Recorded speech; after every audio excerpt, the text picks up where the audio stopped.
सांगलीच्या आयुक्त साहेबांना माझी हात जोडून विनंती आहे की साहेब, हा जो मी व्हिडिओ काढतोय हा मी दुसऱ्यांदा काढतोय। हा जो रोड रोलर आहे हा नवीन आहे। हा रोड रोलर नवीन असताना या रोड रोलरला या ठिकाणी उघडून ठेवलेला आहे। आज गेली वर्ष दीड वर्ष झालं हा रोड रोलर गंजत पडलेला आहे। तुम्ही येऊन बघू शकता, हा पूर्ण गंज पकडलेला आहे। हा नवीन रोड रोलर बंद ठेवण्यामागचं कारण जर विचारलं तर आपल्या वर्कशॉपमधून सांगितलं जातं की याला लागणारं मटेरियल ही कंपनी देत नाही।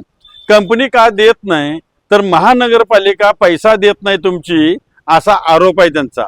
जर महानगरपालिका कोटीने जर घालत असेल आणि जर या रोड रोलरला लागणाऱ्या साहित्यामध्ये जर पैसा घालत नसेल तर हा लाखो रुपयाचा रोड रोलर साहेब हा गंजत ठेवण्याच्या मागे कारण काय?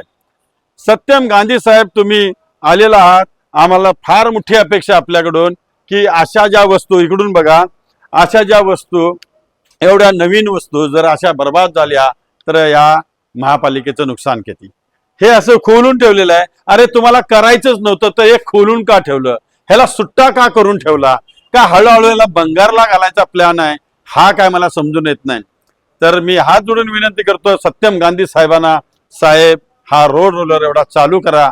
या कार्यशाळेच्या अधिकाऱ्यांना कुठंतरी सुदबुद्धी देवो अशी मी ईश्वर चरणी प्रार्थना करतो। धन्यवाद।